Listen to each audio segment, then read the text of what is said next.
Habitando el vacío. Un programa de psicología para que te interrogues, te cuestiones y así decidas cómo quieres habitar tu vida. Siempre construyendo en la dirección real de tus sueños. Dirige y presenta Irene Poza. Buenos días, desde el campus de Las Lagunillas en la Universidad de Jaén. Comenzamos Habitando el vacío en directo. Aquí ya se empieza a percibir la primavera y la ausencia de estudiantes por la parada de clases debido a los exámenes. Esta mañana, en Baeza, casi recién levantada, me cruzaba en la red con un artículo que llevaba por nombre La primavera, el cerebro altera. Título que hace un guiño al conocido refrán de la primavera, la sangre altera. Desde luego no todos percibimos la primavera de la misma manera y ya casi lo que estamos es entrando en el verano. Si bien para algunos está asociada a la astenia primaveral, donde sienten que su estado de ánimo se torna en forma más frágil, presentando irritabilidad, dolor de cabeza, sueño y un largo etcétera de síntomas. Se debe a que el organismo está adaptándose al cambio de temporada, al igual que sentimos el jet lag después de un largo viaje. Sin embargo, para otras personas, la primavera viene cargada de felicidad y responden de forma positiva al aumento de la luz, segregando diferentes sustancias como la dopamina, la serotonina, que son responsables de este impacto. Así que desde aquí te invitamos a que recibas a la primavera como una oportunidad para en estos días que notemos que se van alargando, tengas más espacio para realizar actividades de las que puedas disfrutar.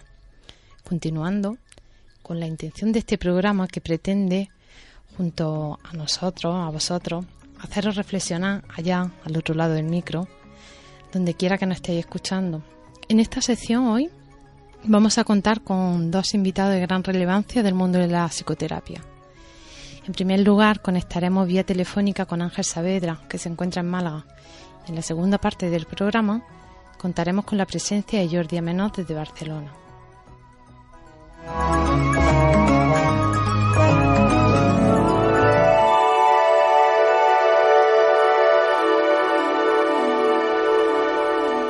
Os cuento de Ángel Saavedra, que es psicólogo y desde este domingo es nuevo presidente de la ETG, cuyas siglas, para las que no nos conozcáis, hace referencia a la Asociación Española de Terapia Gestalt, y desde hace años codirige junto a Miguel Canillas la MAR, que es la Escuela de Gestalt en Málaga. Buenos días, Ángel. Hola, buenos días, Irene. Bueno, lo primero, darte las gracias, porque me consta que es un día laboral y nos ha hecho un huequito para conversar con nosotros entre paciente y paciente. Bueno, aquí estamos. Bueno, algo que es muy obvio para nosotros, pero que muchos de los que nos escuchan al otro lado estarán pensando, ¿y esto de la terapia Gestalt en qué consiste? A ver, unas palabras para que se puedan hacer una idea a aquellos que nos escuchan. Bueno, pues la terapia Gestalt es una terapia dentro de la psicología humanista.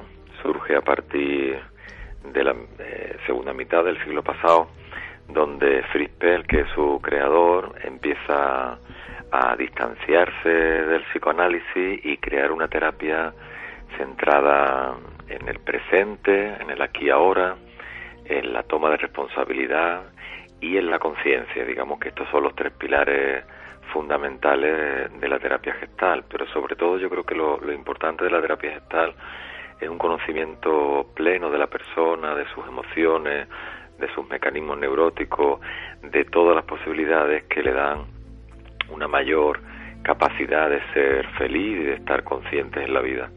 Creo que traspasa incluso a lo mejor los límites de la terapia para poder convertirse también en una manera de estar consciente y despierto en la vida. Ángel, aunque ya hemos tenido la oportunidad de estar juntos, ¿no?, este fin de semana, aprovecho desde Habitando el Vacío darte mi enhorabuena de estas jornadas por tu reciente nombramiento como nuevo presidente de la ETG.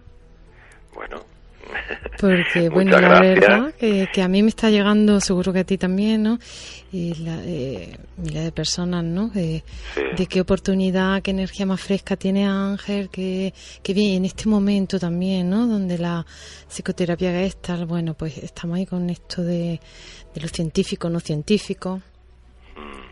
Yo creo que es un momento importante en la asociación, y un momento importante también yo creo, para el conjunto de la ciudadanía, de poder aclararnos, de poder ver, bueno, en qué consiste la terapia Gestalt, de poderle dar su lugar en el mundo de las terapias, y de poder ver también los beneficios que tienen para la sociedad, y de sacarnos un poco a la luz, ¿no?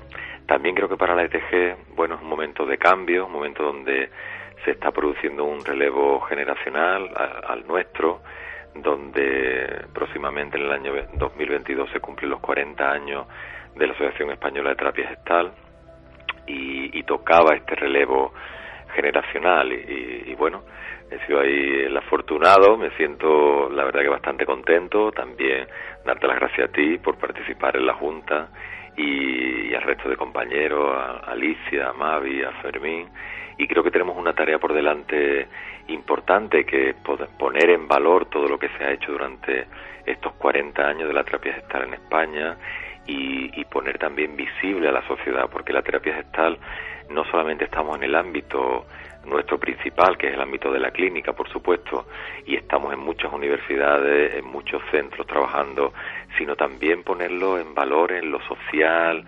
en lo político incluso, y en todas las áreas del ser humano, ¿no? Actualmente nuestra asociación yo creo que está en un momento de auge.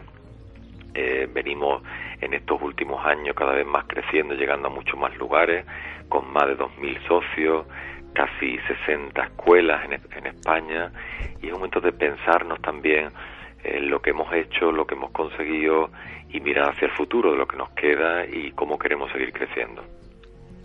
Bueno, fíjate, Ángel, ¿no? Un momento donde la autoayuda está al acceso de cualquier persona, y creo que está a disposición, ¿no? La gente está a más disposición que nunca de tratar su propio sufrimiento. Nos encontramos con una invasión de libros, de corrientes, de un sinfín, ¿no? de recursos. Y sin embargo, para mí la Gestalt sigue teniendo algo de particular que la hace única, que seguro que también es compartido contigo. Pues sí, yo creo que la terapia Gestalt podemos decir que es la base de muchas de estas corrientes que surgieron luego y que han ido surgiendo en estos años. De cualquier forma, creo que nuestro papel también la Gestalt nos está tocando con toda esta oleada que ha habido, y estas campañas de el estudio de las pseudociencias, y si es una ciencia, si no es. Creo que también nos toca poder tomarnos algo más en serio en nuestro oficio, en nuestra tarea diaria, de poder investigar, de poder también poner en valor lo que hemos hecho durante, como decía, estos 40 años, de poder escribir también lo que hacemos, porque verdaderamente la Gestalt va mucho más allá, como decía antes, de no solamente una terapia, sino yo creo que también se convierte en un modo de estar en la vida, en una filosofía, y sobre todo tenemos que llevar a cabo un trabajo también de divulgación de lo que la gente le suena, esto de vivir el presente, de vivir el ahora, o incluso otras corrientes que cogen partes nuestras, como son algunas técnicas identificativas de la terapia gestal, el trabajo de polaridades o el trabajo con la silla, de poderlo poner en valor, porque la terapia gestal lo lleva en vena, es nuestros principios, ¿no? Esta cosa del trabajo con las polaridades, con la silla, con las emociones. Creo que eso, con el aquí y ahora, se ha extendido, y a veces surgen nuevos movimientos que se apropian de cosas que ya estaban.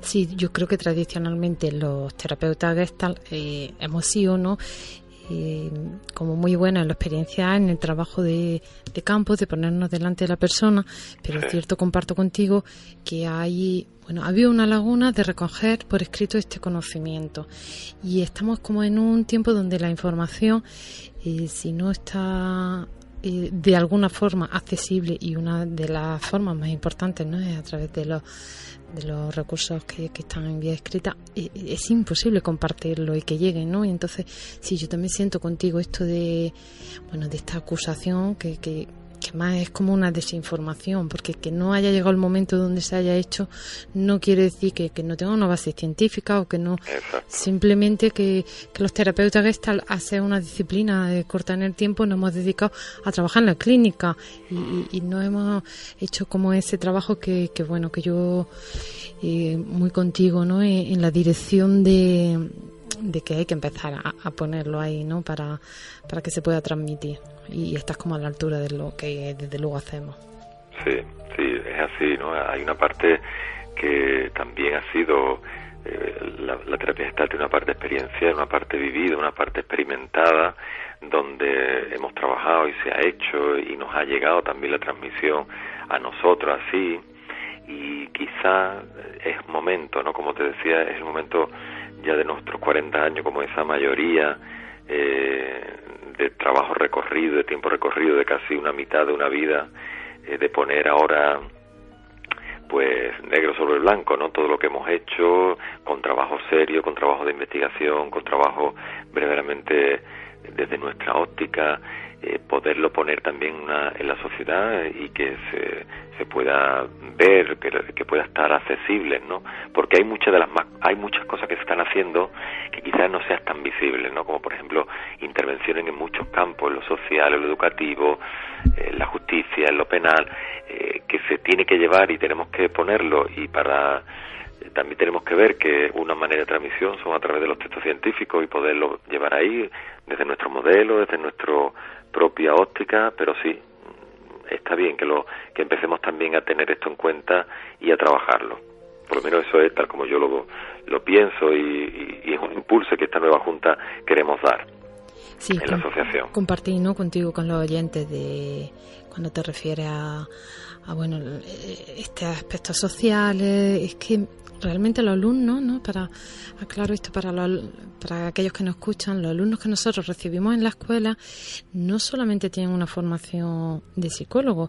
Habitualmente tenemos gente que viene porque quieren crecer, y como trabajamos con lo humano, eso luego se va a reflejar en cualquier campo. Y cuántas disciplinas hay, los sanitarios, la educación, que hay un movimiento impresionante. Exacto, sí. Sí, yo creo que la Gestalt amplía más allá de lo clínico, de la terapia, de la consulta del día a día, amplía porque es una herramienta que transforma al ser humano. Transforma al ser humano en el momento que la persona va teniendo cada vez más capacidad de sí mismo, de quién soy yo, qué hago en la vida, qué estoy haciendo aquí, y también un conocimiento profundo de cómo funciona, ¿no? De cuáles son sus mecanismos neuróticos, cuáles son sus mecanismos de defensa, cómo lleva a cabo lo que desea en la vida, su necesidad, cómo lo pone en juego. Es como una visión global de la persona que le ayuda a llevarlo luego a su vida. No hay nada más que poderse transformar uno para transformar lo que uno hace y cómo te relaciona en la vida. Entonces, claro, entre nuestros alumnos, aparte de psicólogos, pues tenemos también de otros campos, ¿no? Y eso es la aplicación de la terapia Gestalt, cómo luego ellos la aplican a sus campos, cómo la aplican en un trato humano, un enfermero, un médico, un psiquiatra, cómo la aplica un profesor en el aula con los niños, cómo la aplica un educador con menores que están privados de libertad, cómo la aplica incluso un fiscal a la hora de poder ponerse delante de un acusado. Esto es lo que hace grande también la terapia Gestalt y lo que la expande, porque estamos llevando no solamente lo que es la técnica o el conocimiento, sino la transformación de la persona, y eso es lo que ayuda a transformar. Fraseando a mi maestro Claudio Naranjo, ¿no? Él habla de que para cambiar la educación, para cambiar el mundo, hay que cambiar la educación, y la educación se cambia también cambiando a los propios educadores que dan la educación. Así sería el mensaje también de llevar la Gestalt a otros sitios. Sí, es que es muy importante toda esa apertura y todo ese movimiento que se está generando. Ángel, me gustaría que compartieras con nosotros también cómo nace la MAR y en la actualidad que ofrecéis. Bueno, pues la MAR nace después de un proceso precisamente de yo formarme en terapia Gestalt, y nace en el año 2002. Empezamos con una consulta, mi compañero Miguel Canillas y yo, y a partir de ahí fuimos creciendo, también como persona, en nuestro proceso de búsqueda. Yo me considero un buscador y todavía sigo buscando, y ahí empezamos en el año 2000, a partir del año 2005 empezamos como una escuela de formación de terapia gestal reconocida por la ETG, y empezamos a formar terapeutas, a hacer promociones, y luego hemos crecido en el sentido de la búsqueda, ¿no? Nosotros creemos que formar al terapeuta, también formarlo en diferentes ámbitos de su vida, sobre todo como persona, ¿no? También un crecimiento personal importante, que la persona, nuestro objetivo es que la persona pase por la gestal, ¿sabe? Como que intervenga, que se implique, que pueda hacer cambios también en su vida a la vez que se va transformando, que no sea una pasada de lejos, sino un proceso de transformación. Y ahí hemos ido también, bueno, ampliando las formaciones, también una formación corporal con terapia corporal integrativa, una formación sistémica también con constelaciones familiares, y bueno, algunos también posgrado en duelo, posgrado en DOL, con Asunta Mateo, o posgrado también en teatro, en técnica, y ciclos de buscador, en fin, actividades tenemos muchas, pero todas están orientadas a que la persona complete también ese crecimiento en las distintas áreas de su vida, que es lo que nos interesa a nosotros, que la persona llegue aquí de una manera, pueda hacer una revisión de toda su vida y salga transformada a la hora luego de ponerse frente a un paciente, a la hora de trabajarse, ¿no? Y bueno, contentos con el crecimiento, contentos también con la aceptación. Se ha ido generando cada vez más un movimiento en Málaga de apertura, de mayor conciencia. Hemos llegado también a instituciones como pueden ser la universidad, justicia, educación, y muy contento y satisfecho con el proceso que estamos, y sobre todo porque esto es un proceso que no termina nunca. Yo creo que siempre estamos en continuo cambio, ¿no? En un proceso de darte cuenta de la conciencia, y esto no acaba, es un proceso de por vida. Vaya, una continuidad. Ángel, en tu larga experiencia como psicólogo y como formador que ya tienes en ti mismo, y bueno, cada momento social requiere de algo, y qué tipo de demandas son las que encuentras tú ahora más frecuentes, y por ir cerrando un poco también, ¿no? Que las personas que nos escuchen se lleven como una pequeña clave, que por supuesto, ¿no? Como aquí unos minutos en un programa no hace proceso nadie, pero sí a veces como la llave para abrir alguna caja, algún proceso. Pues mira, yo creo que uno de los síntomas que más se da ahora, y podemos decir que es un síntoma casi universal, es cuando la gente empieza a sentir angustia. Esta ansiedad, la angustia, y llega mucha gente con estos síntomas a veces un poco indeterminados, de no saber qué le pasa, de estar perdido en la vida, como una parte también de la propia autorrealización, de haberse quedado ahí truncados. Se encuentran a veces en momentos vitales con una carrera, un trabajo, la familia, niños, pero se han descuidado formarse ellos, o encontrarse mejor ellos, ¿no? Y esto es lo que estoy viendo. Hay como una caída de los valores también que estamos presenciando, de los valores actuales, patriarcales, un resurgir también del movimiento de la mujer, de ponerla en su sitio, y un descoloque también en el seno de la persona, ¿no? A veces la familia, no saber colocarse, en la pareja. Creo que hay un momento de búsqueda, un momento también que hemos cambiado de milenio, donde hay algo que se cae, que se tiene que caer de por sí, y parece como que está costando trabajo que llegue lo nuevo. Estamos ya en 2019 y parece que el cambio no se termina de realizar del todo, y viene mucha gente en plena búsqueda de quiero conocerme más, quiero saber quién soy, quiero saber las preguntas típicas, ¿no? Ya se le preguntaba al oráculo de Delfos, ¿no? ¿Qué hago en esta vida? ¿Quién soy yo? ¿A qué he venido?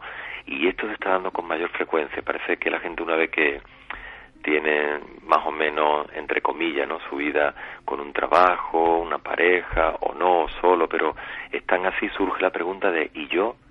¿Quién soy? ¿Qué quiero? ¿Qué hago aquí en la vida? Y creo que esto tiene que ver con el momento en el que estamos. Hemos entrado en un nuevo milenio, y estamos todavía en la transición hacia dónde vamos, como si hubiera una pérdida. Y yo creo que aquí la terapia gestal es una terapia que da mucha amplitud de mira, de conocerte tú, porque estamos todo el tiempo con figura y fondo, ¿no? La figura sería la persona que llega a consulta perdida, con este síntoma a veces ansioso, que no sabe muy bien, y el fondo es lo que estamos viviendo a nuestro alrededor, en nuestra sociedad, en este momento de cambio, como te digo. Y aquí la terapia gestal trabaja todo el tiempo con esta figura de la persona, está inmersa en una sociedad, en un momento vital, y ahí vamos trabajando. Creo que por aquí es conseguir que esta toma de conciencia de la persona en definitiva la haga darse cuenta de quién es, qué quiere y cómo puede ser más feliz en este momento. Sí, cierto, en los últimos tiempos, y más con la crisis de España, se apuntó tanto a cualificarse profesionalmente. La gente creo que se ha identificado tanto con eso, ¿no? Que de ahí también... Claro, la gente se ha identificado con lo que hago, pero se ha quedado perdido el ser. Incluso date cuenta también, en las aulas ha desaparecido la filosofía, que era como poder mirarse a uno, ¿no? Entonces hay una búsqueda de quién soy como el ser. Parece que estamos no tanto ya la identificación con lo que hago o los logros, sino más bien con esta parte fundamental de quién soy yo en la vida, porque además cuando uno sabe quién es en la vida, lo que haga va a venir de la mano, ¿no? Y te va a dar mucha más satisfacción y mucha más alegría que tener un logro profesional si tú no estás bien. Sí, porque luego en lo básico, en lo existencial, como es que ¿qué hago yo con mi soledad? ¿Qué hago yo con esta enfermedad que me está visitando? Y en cosas así la gente es increíblemente que no la puede abordar. Sí, incluso con los logros, mucha gente que viene en el top 10, ¿no? Como yo digo, en el top 10, con una vida resuelta, fácil, cómoda. ¿Y qué hago? No me llena, ¿sabes? Entonces, ahí está la cuestión de la terapia gestal, cómo ayuda a centrarse, cómo ayuda a mirarse, cómo ayuda a comprometerte contigo, a comprometerte con la vida, con la sociedad. La palabra ese de compromiso, Ángel, sí. No está de moda nada, ¿eh? Nada, ¿no? Nada.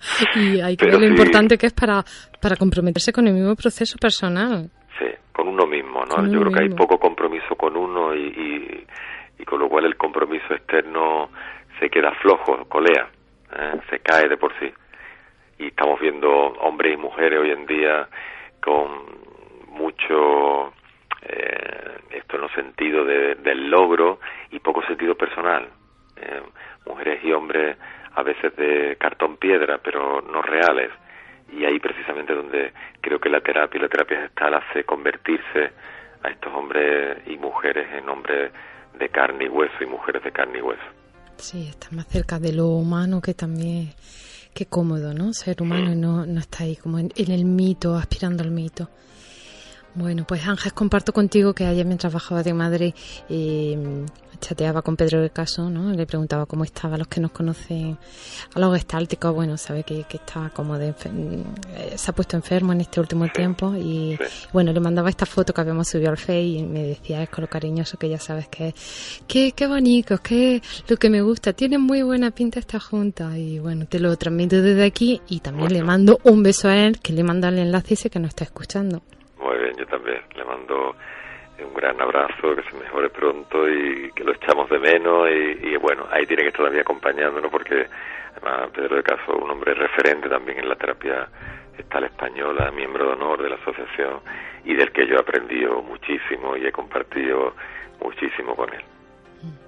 Bueno, pues aquí lo dejamos, darte las gracias por este espacio que nos has dedicado hoy y bueno, que tengas buen día, a seguir trabajando, Ángel. A seguir trabajando, muchas gracias y también gracias a ti por estos espacios, ¿no? También tan necesario en la universidad de poder compartir aquí con todo el mundo que nos escuche y que haya espacios de estos para evitar el vacío y el silencio. Sí, además mando saludos también a toda esta gente que nos escucha de habla hispana, que muchos son gestálticos, otros no, pero bueno, desde México, Argentina, Colombia, todos estos países, así que mandamos saludos también desde la Gestalt de España. Muy bien, un saludo para todos, muchas gracias. Bien, adiós, un beso. Hasta luego.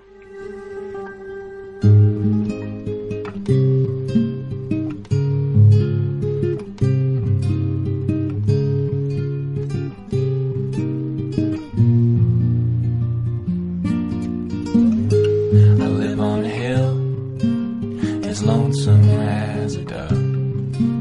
I feel like I ain't run my course. But I'm not alone. I know that I am sewn into the fabric of time as it weaves around. I fell in love with a postcard from where I do not know. But with that beauty so blue, I hope to go.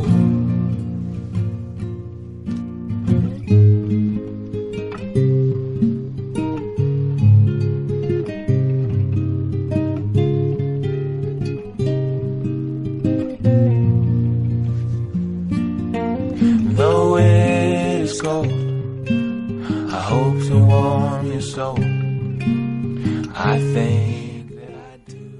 Pues a continuación conectamos con Jordi Amenós, terapeuta, formador y escritor, el creador de la narrativa terapéutica como un modelo de ayuda y transformación y autor de los libros infantiles ¿Dónde está la luna?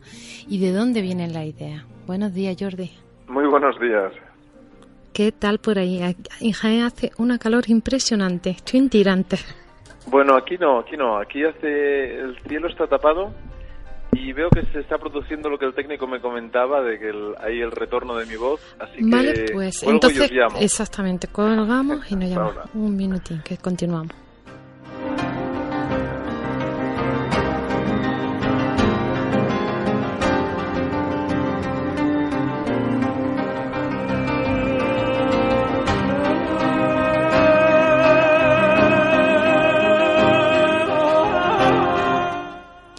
Bueno, Jordi, a ver cómo nos escuchamos ahora. A ver, mucho mejor, Vale, perfecto. Sí. Yo el otro día también estaba en Madrid y me llamaron compañeros de programa y escuchaba ahí el retorno y la verdad que imposible concentrarse en la conversación. Bueno, don Jordi Amenós. Otro invitado con gusto, ¿eh? Sí, que además, bueno, hace poco has venido a la escuela y el alumno siempre lo que le gusta tu trabajo. Muy bien. Comparte con nosotros, con nuestros oyentes, que, bueno, el programa, de hecho, lo siguen muchas personas que son terapeutas, pero otro montón por simple interés, ¿no?, de crecimiento. ¿Qué es esto de la narrativa terapéutica? Mira, la narrativa terapéutica, le puse este nombre, aunque siempre he pensado que ha generado confusión, pero lo hice con la idea de que el ser humano tiene una expresión narrativa. A partir de los 2-3 años, todo lo que suceda lo va traduciendo en forma de historia, cuando el neocórtex frontal ya está estable. Y entonces no somos conscientes en nuestra cultura de esta dimensión narrativa. Y hago este apunte porque el idioma mítico es el primer idioma del ser humano en la historia de la humanidad y es el primer idioma del ser humano en su biografía. Entonces a mí me llamaba mucho la atención. Yo vengo del mundo antes de llegar a la Gestalt o a las constelaciones, al mundo de la terapia, yo vengo del mundo de los guionistas, de los narradores. Me generaba mucha curiosidad ver cómo nuestra cultura ignora la dimensión narrativa del ser humano y continuamente, a lo largo del día, estamos explicando en nuestra vida a centenares de veces. Y ahí hay un material precioso para poder conocernos, para poder ver qué está pasando, para poder ver qué emociones han quedado congeladas y para poder volver a pertenecer al mundo con esa dimensión mítica de poder abrirse un poquito más a lo psicoespiritual. En grandes trazos, este sería un poquito una de las líneas importantes de la narrativa terapéutica. Sí. Jordi, te escucho en esta exposición que nos hablas de lo mítico, el mito, una figura que trabaja mucho. Me gustaría que le ponga más palabras para nuestros oyentes, porque nosotros no una jerga tan particular, y amplíanos lo del mito. Muy bien. Si nos vamos un poquito a la definición concreta de mito, hay muchas. A mí la que más me gusta es del mitólogo Joseph Campbell, que decía que un mito es una red de historias, anécdotas, cuentos y creencias que dan sentido a nuestra vida y que orientan nuestra energía psíquica, ¿no? Para explicar exactamente qué es el mito personal, que es lo que trabajamos en narrativa, Esta expresión viene de Carl Jung, y Carl Jung, tras separarse profesionalmente de Sigmund Freud y entrar también en un proceso un poco depresivo, en uno de sus escritos afirma literalmente que la pregunta más importante que debería hacerse un ser humano adulto es ¿en qué mito me he metido? Es decir, ¿de qué manera me estoy contando mi vida o de qué manera me estoy narrando el mundo para tener los impactos que tengo o tener las aberturas que tengo? Esto no quiere decir que la dimensión narrativa sea la principal, sino que la dimensión narrativa es una proyección de nuestra identidad. Claro, supongo que si uno se identifica con un mito, se mueve en la vida, como ese personaje. Totalmente. Por ejemplo, yo recuerdo, trabajando antes, escuchaba al otro entrevistado, a veces imparto talleres para alumnos de instituto, y recuerdo un chico que le hice que explicara una historia, y la historia tenía una estructura de guión donde el personaje no lograba algo, ¿de acuerdo? Y a mí me generó curiosidad ver que narraba así cuando le invitábamos a hacer un relato.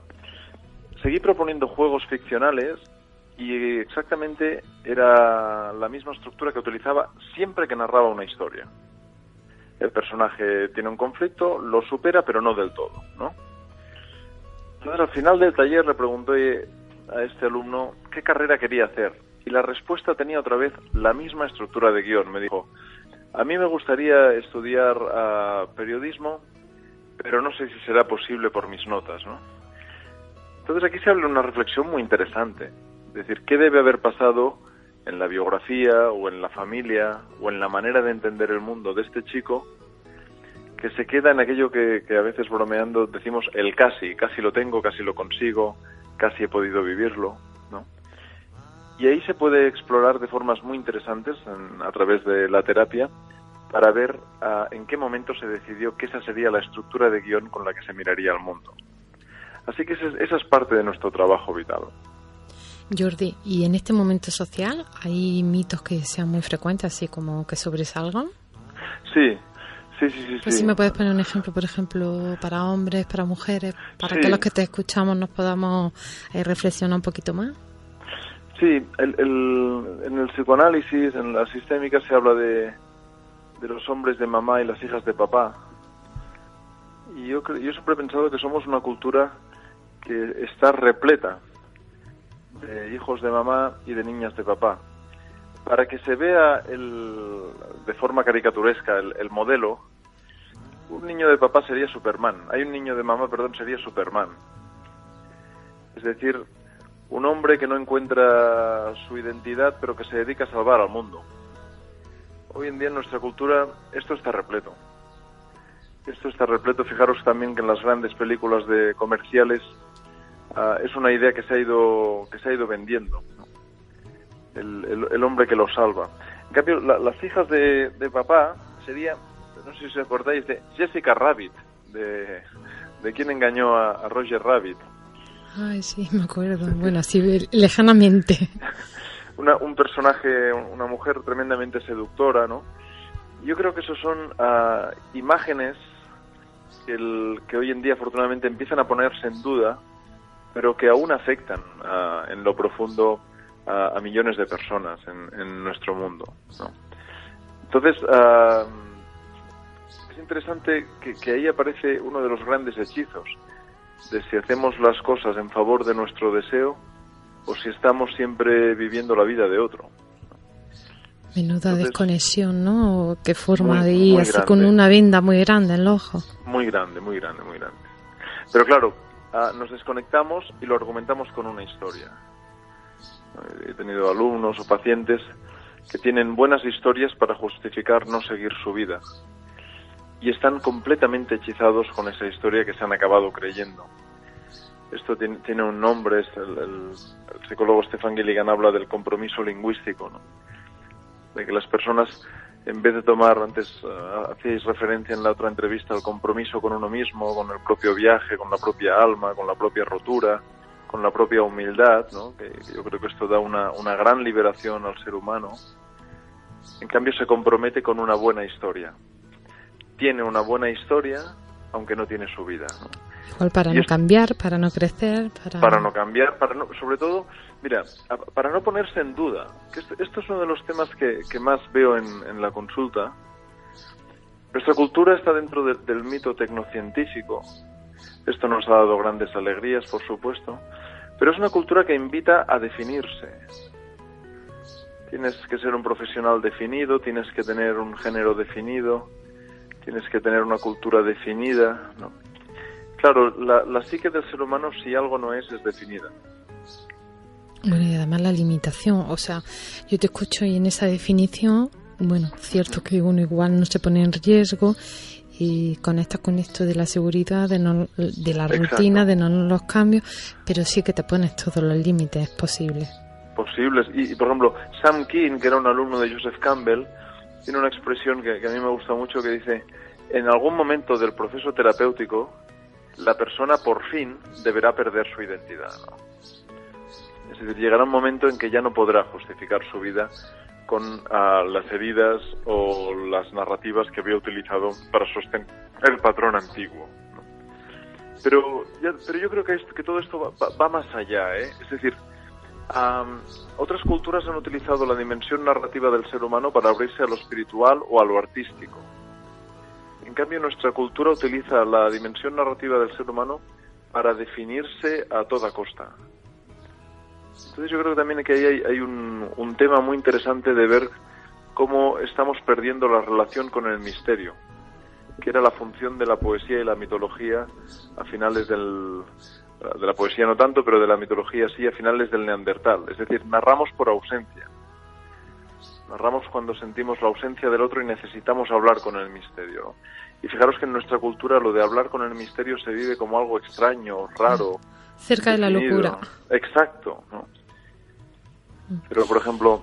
Sí, yo además no te escucho y pienso, ¿no?, en los niños de ahora, bueno, y no tan niños, la educación, lo encaminada que está estos logros, ¿no?, que ya con Ángel Saavedra hablaba. Sin embargo, todo este campo de las humanidades, bueno, pues la poesía, la arcilla, todo lo que tiene que ver con lo artístico, es como una pérdida de tiempo, ¿no?, porque a los propios niños les exigimos, bueno, que ya hagan algo que sea provechoso para currículum.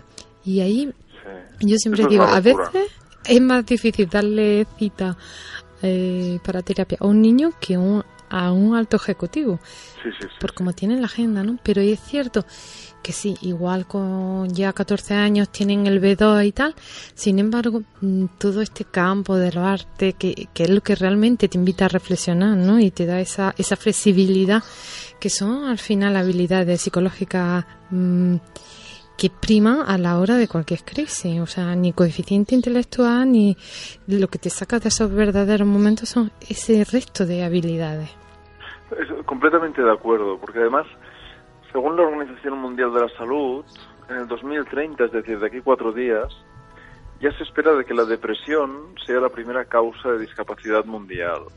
Obviamente hay muchos motivos para esto, ¿no? Pero claro, si las humanidades se retiran del aula, les estamos robando un patrimonio humano que le pertenece al niño o a la niña. El patrimonio de la búsqueda de su propia identidad, que esto solo lo dan las humanidades. Lo da el arte, lo da la reflexión, lo da la religión, lo da la naturaleza, lo da el silencio. En cambio, claro, estamos entrenando en la técnica, pero no en el espacio reflexivo identitario. Y esto, evidentemente, no puede acabar bien en la psique de mucha gente, ¿no? Sí, y luego, bueno, este gran vacío espiritual que cada vez, ¿no? Ahora en la jornada había una mesa clínica sobre la muerte, ¿no? Y hablaban de las diferentes formas de acompañar, ¿no? Y yo me interrogaba mucho bueno, había igual hace unos años, ¿no?, que te encajaban en la religión de allá donde tú vivieras sí o sí, ¿no? Y en los momentos de crisis, pues igual eso te daba como un sostén para atravesarlo, ¿no? Pero ahora la religión como tal está muy cuestionada y sin embargo la gente no hace un trabajo paralelo espiritual. Mira, Joseph Campbell decía que en nuestra cultura las religiones han sido racionalizadas, es decir, han perdido su dimensión metafórica o su dimensión mítica, ¿no?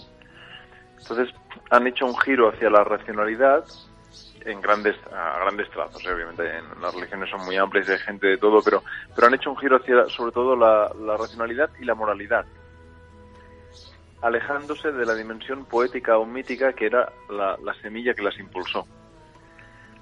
Entonces, a mí muchas veces me gusta decir en los cursos, en los talleres, de que la narrativa terapéutica es una invitación a recuperar el diálogo con el misterio.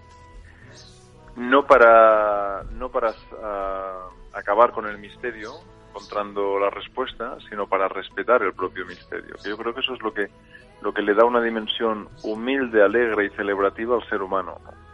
Sí. Bueno, es que yo te escucho a ti, ¿no? Y haces esta invitación hacia el misterio y da gana como de seguirla, ¿no? De esta parte así como que te puede seducir misterio. Sin embargo, y creo que la gente entra en pánico. Sí, pero a mí en los cursos o en las conferencias veo mucha gente que sí que cuando haces esta reflexión, ¿verdad?, entra en pánico, pero si somos sinceros, a estas alturas de la película, todo el mundo en alguna crisis personal a lo largo de su vida confía secretamente en el misterio, ¿no? Hay una pregunta, por ejemplo, que hago en las conferencias donde les pido a la gente que levanten la mano si se han enamorado alguna vez. Todo el mundo levanta la mano, bueno, hay algún soso que no levanta la mano. Que será por carácter, por hacer oposición. Sí.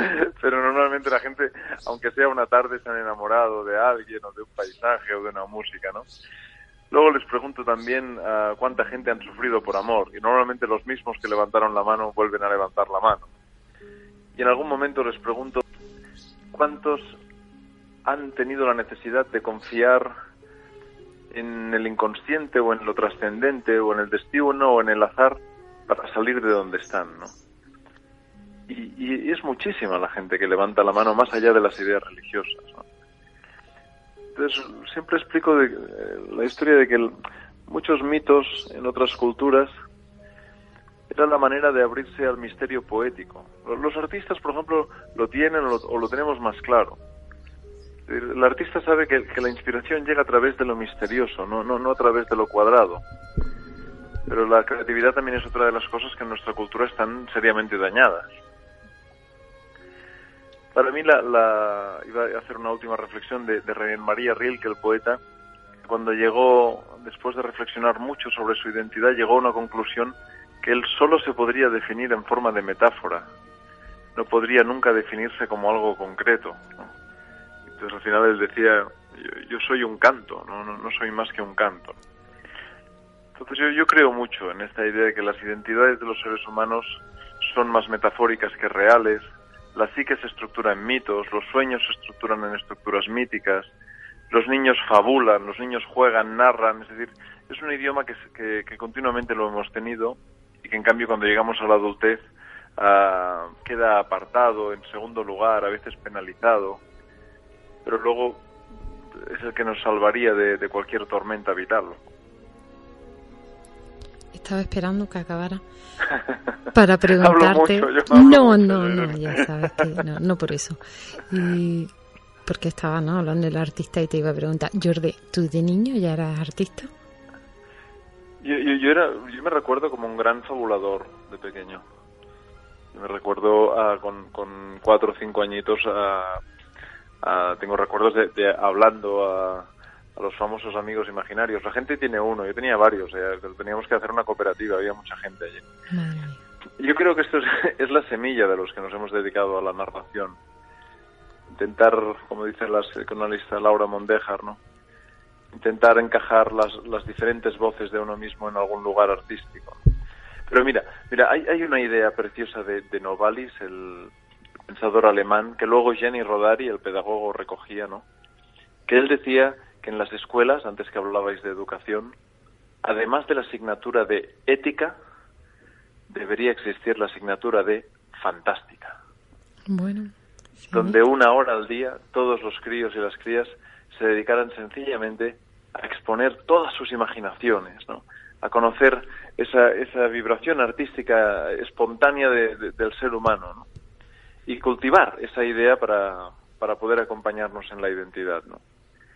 Pero volvemos a lo mismo, ¿no? Yo creo que creo profundamente, la frase puede parecer provocativa, pero yo la creo profundamente, la he contado en centenares de conferencias, de que yo creo que el sistema educativo en nuestro país se salva por la enorme generosidad de los maestros, pero como sistema tiene una estructura de tortura.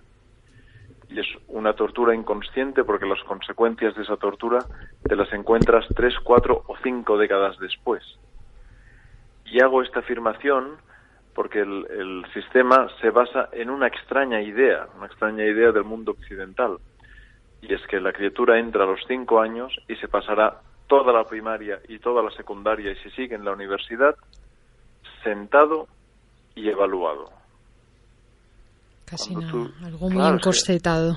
Claro, cuando tú acompañas a los seres humanos a que estén 40 horas a la semana sentados y evaluados, los acompañas en su viaje a ser adulto con esta idea, por eso digo que las consecuencias de esa tortura llegan décadas después. Luego tienes adultos que ya no se acuerdan de lo que es ir en búsqueda de la emoción, del misterio, de la fantástica propia, de la abertura, del baile, del contacto, de lo mamífero, de lo erógeno, de lo erotizado. Es decir, hay muchas capacidades que en ese viaje muchas veces quedan congeladas o perdidas o afectadas, ¿no? Entonces, por eso afirmo categóricamente de que el sistema tiene algo de tortura en ese concepto de sentado y evaluado que no nos hace demasiado bien a mis ojos. Jordi, para ir cerrando estos 2 libros infantiles que he escrito, ¿Dónde está la luna y de dónde viene la idea? ¿Cómo ha surgido esta motivación? ¿Dónde los podemos encontrar? Mira, los encontraréis con facilidad en cualquier grande librería de todo el territorio, se distribuyen muy bien y tienen buena salida. El primer cuento, el de ¿Dónde está la luna?, era una historia que hace muchos años me inventé porque encontraba muy graciosa esta etapa de las niñas y de los niños cuando preguntan el porqué de todo, ¿no? ¿Y por qué esto? ¿Y por qué esto? ¿Y por qué esto? ¿No? Ese descubrir el mundo a través del porqué. Y ahí pues planteé una historia donde los personajes, una noche de luna nueva, pues claro, no está la luna, han perdido la luna y la búsqueda de la luna la van a traducir en forma de bonitas historias. Cada uno va a tener una teoría diferente de por qué no está la luna. Cada teoría es más loca y más divertida que la siguiente. Y ahí es un canto a la expresión mítica y poética. Lo que busco en ese libro es dignificar la fabulación como una herramienta de vida. En el segundo libro, ¿De dónde vienen las ideas?, confronto ese extraño concepto de que estamos acompañando a los niños a que tengan ideas. Y en cambio yo creo que lo interesante de los artistas no es que tengan ideas, sino que nos dejemos tomar por una idea. Es decir, que no nos pertenezca la idea, que nosotros seamos el material con el que la idea llega al mundo. Este es un cambio de mirada que yo creo que abre mucho la creatividad y de nuevo la apertura psicoespiritual. Y esto es una de las ideas que propongo en el modelo educativo, de dejar que los niños busquen una idea para que se abran al misterio y una idea los pueda encontrar a ellos. Y yo creo que esto además recupera una idea muy bonita de Joseph Campbell. Joseph Campbell decía que lo más interesante de esta vida, ¿no?, es sentirse vivo en la propia vida. Y yo creo que cuando nos dejamos tomar por una idea, por una inspiración, sin nada nos sentimos que pertenecemos al mundo, que estamos vivos como el árbol del bosque. Y esto lo cambia todo. Por último, ¿dónde te pueden localizar los oyentes? Sí, bueno, pues en las redes o a través de mi web, jordiamenos.net.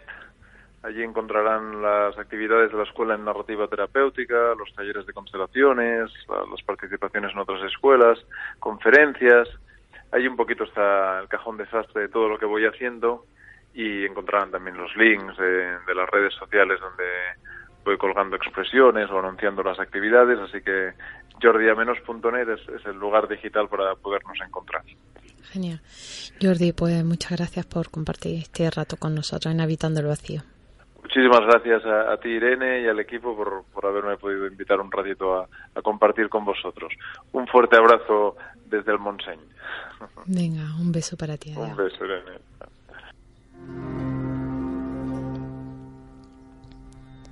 Bueno, pues hasta... Sí, que me estaba viendo de cuánto tiempo disponíamos. Nos tenemos que despedir ya.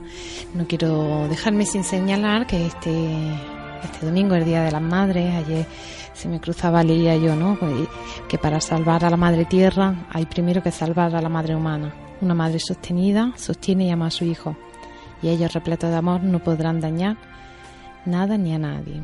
Así que hasta aquí hemos tenido el programa. Que tengáis buena semana.